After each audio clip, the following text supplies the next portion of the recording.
اچھا یہ والی کمٹمنٹ تو ہو گئی, اتنا بڑا چینل ہے ظاہر سی بات ہے, یہ آپ کی کمٹمنٹ ہو گئی. لیکن زبیر صاحب اب ایک اور مسئلہ چل رہا ہے, اور وہ مسئلہ یہ ہے کہ پاکستان تحریک انصاف کا جلسہ آج ہونا تھا, جلسے کو سائیڈ پہ کر دیا گیا, این او سی نہیں دیا گیا. انہوں نے بھی کہا کہ ٹھیک ہے ہم این او سی کے بغیر جلسہ نہیں کرتے. اگر تحریک چلانی ہے تو پھر تو این او سی ہو یا نہ ہو اس سے فرق نہیں پڑتا نا. پی ٹی آئی بھی ہلکا ہلکا کھیل رہی ہے, ٹھنڈا ٹھنڈا چل رہی ہے. I think the present leadership will come for some criticism on this. وہ کہتے ہیں انقلاب جو ہے وہ این او سی لے کے نہیں آتا. کسی نے لکھا تھا کہ انقلاب لینے کے لیے آپ کو پاس ڈی سی یا اس کے پاس نہیں جانا پڑتا کہ جی ہم انقلاب لے آئیں, تو کوئی بھی نہیں اجازت دے گا. لیکن ہیونگ سیڈ دیٹ, یہ آپ اس میں ظاہر ہے حکومت کو بلیم کریں گے نا کہ پاکستان میں جمہوریت اگر ہے, پاکستان میں اگر آئین کی بالادستی ہے, تو آئین کون سا روکتا ہے کہ آپ جلسے جلوس نہ کریں. میں پی ایم ایل این میں رہا ہوں, میں پی ایم ایل این میں نے مریم نواز کے ساتھ میرا خیال ہے 90% آف دا ٹائم میں ان کے ساتھ جلسے کیے ہیں پورے پاکستان میں, آزاد کشمیر میں, گلگت بلتستان میں. ایک ملتان کا مجھے یاد ہے جو کہ اسٹیڈیم میں ہونا تھا اور اس کو لاسٹ منٹ پر وہ چینج کر دیا گیا تھا, تو انہوں نے وہ باہر جلسہ ہم سب نے کر لیا تھا, پی ڈی ایم کا جلسہ تھا. بٹ ادر دین دیٹ تو جلسے سارے الاؤ ہوتے تھے.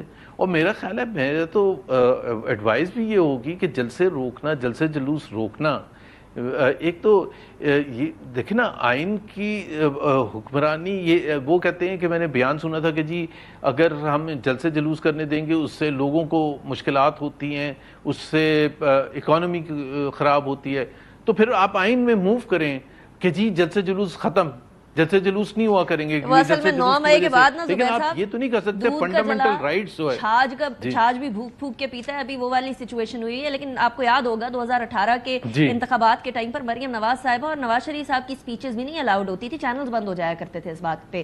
تو آئیدر وے چاہے وہ پی ٹی آئی ہو یا پی ایم ایل این ہو, یہ غلط ہے کہ کسی کی آواز جو ہے وہ دبانے کی کوشش کی جائے. انڈیڈ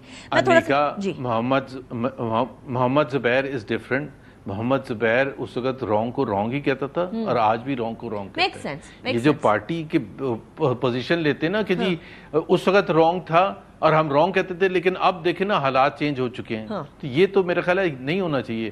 اگر اس وقت رونگ تھا تو ابھی کیسے رائٹ ہو سکتا ہے. اور یہ پاکستان کی بات ہو رہی ہے, یہ کسی پارٹی کی بات نہیں ہو رہی ہے. ہم نے پاکستان کو آگے لے کے جانا ہے, ہم نے کسی انڈیویجول کو آگے لے کے نہیں جانا. صحیح ہے, اور اپنا رونگ بھی جسٹیفائی نہیں کرنا چاہیے کسی جماعت کو, اور جو رونگ اب ہو رہا ہے اس کو بھی جسٹیفائی نہیں کرنا چاہیے. بٹ ایک اور مسئلہ ہے زبیر صاحب, وہ یہ ہے کہ پاکستان کی اکانومی, ابھی بجٹ سیزن ہی چل رہا ہے, چاہے وہ پاس ہو گیا, سائن بھی ہو گیا, دستخط بھی ہو گئے پریزیڈنٹ صاحب کے, لاگو بھی ہو گیا, لیکن اس کے باوجود بھی نئی نئی نئی نئی چیزیں نکل کر سامنے آ رہی ہیں. کبھی الیکٹریسٹی ٹیرف بڑھ جاتا ہے, کبھی جی پیٹرولیم کی قیمتوں کے اندر اضافہ ہو جاتا ہے.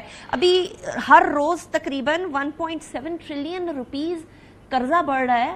یہ کیا ہو رہا ہے, یہ کدھر خرچ ہو رہا ہے؟ ٹیکس بھی بڑھ رہے ہیں, قرضہ بھی بڑھ رہا ہے. جو مئی کے مہینہ ہے اس پہ ایک مہینے میں 1.7 ٹریلین روپیز قرضہ بڑھا ہے, اور اس میں کوئی ڈی ویلیویشن کا امپیکٹ کوئی کچھ نہیں ہے. سیدھا سیدھا 17,000 بلین قرضہ بڑھ گیا, which comes out to be 58 billion rupees per day every single day of the month of May. اب آپ مجھے بتائیں کہ آپ نے محسوس کیا کہ ہماری بڑی خوشحالی آ گئی, یا ہمارے جو 10-10.5 کروڑ لوگ ہیں ان کو 2 وقت روٹی ملنی شروع ہوگی بیکاز حکومت نے اتنا قرضہ لیا ہے, یا بجلی کے نرخ جو ہیں وہ کم ہو گئے, بجلی کے بل کم آئے ہیں, یا لوگوں کو امپلائمنٹ جنریشن ہونی شروع ہو گئی. None of that has happened. None of that has happened. In fact, on the contrary, آپ نے محسوس کیا ہوگا کہ لوگوں نے اظہار اپنی جو بھی معیشت کے حوالے سے چیزیں ہیں, مہنگائی کے حوالے سے, غربت کے حوالے سے, بجلی کے بلوں کے حوالے سے, تمام چیزوں کے حوالے سے it has been one of the worst months.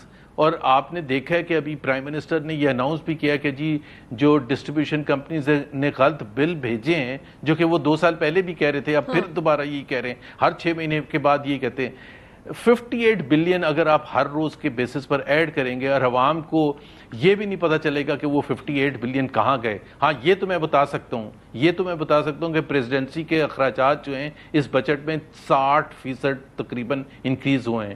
Prime minister house کے تقریباً 55% انکریز ہوئے ہیں. نیشنل اسمبلی کے اخراجات جو ہیں وہ تقریباً 50% انکریز ہوئے ہیں. سینٹ کے اخراجات تقریباً 50%. اب آپ خود بتائیں کہ لوگوں کو آپ مار دیں, مڈل کلاس کو, لوور مڈل کلاس کو, اور اس سے نیچے طبقے کو آپ تباہ برباد کر دیں, ان کے لیے جینا ماحول ہو جائے کہ وہ ان کے لیے کوئی آپشن ہی نہ ہو کہ وہ بجلی کے بل پے کرنے کے لیے زیور بیچیں گھر کے یا کیا کریں. بٹ وہ ایک ون آف ہو تو چلیں کچھ کر لیں, لیکن ہر مہینے آپ کو یہ. اور ابھی تو جولائی میں جو اناؤنس کیا ہے, اور میں انیکا آپ کے پروگرام کے تھرو ایک چیز جو سب سے زیادہ جو مجھے اعتراض ہے, وہ جو ابھی اناؤنس کیا ہے $7.20 پر یونٹ جو انکریز کرنے کا اناؤنس کیا جولائی کی 1 سے, وہ ECC میں نہیں گیا ڈیبیٹ کے لیے, وہ کابینہ میں نہیں کیا ڈیبیٹ کے لیے, ڈسکشن نہیں ہوئی ہے, بائی سرکولیشن.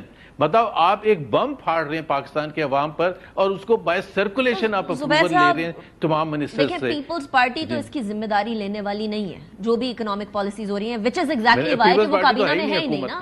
ایگزیکٹلی وہ کابینہ میں ہے ہی نہیں. This is exactly why.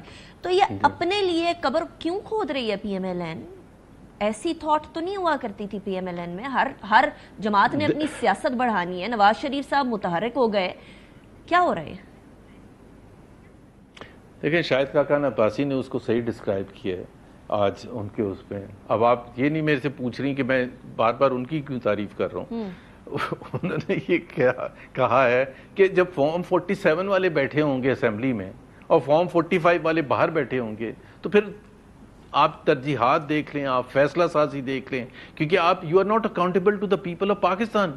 You are accountable to someone else. اس نے فارم 47 بنا کے آپ کو دے دیا اور آپ کا نوٹیفیکیشن نکال دیا, اور اس کے بعد آپ کا ٹریبیونل کوئی نہیں لگے گا, وہ سب بلاک پروسیس کر دیا. انفیکٹ کل تو چیف جسٹس صاحب نے لاہور ہائی کورٹ کا فیصلہ بھی اوور ٹرن کر دیا کہ جی ٹریبیونل جو ہے لاہور ہائی کورٹ کی مرضی سے. اب سب سے مذکر خیز بات یہ ہے کہ الیکشن کمیشن پر کنسرن ہے. Election commission is responsible for the mass rigging of elections in the country, اور الیکشن کمیشن ہی فیصلہ کرے گا کہ جی وہ صحیح ہیں یا غلط ہیں. وہ انڈیپینڈنٹ ججز جو لاہور ہائی کورٹ یا دوسرے ہائی کورٹس بنائیں گے وہ نہیں فیصلہ کریں گے. آپ نے کبھی یہ دیکھا ہے کبھی اس طرح سے آپ کو ٹرسٹ بلٹ اپ کر سکیں گے, اس طرح سے آپ قوم کو آگے لے کے جا سکیں گے؟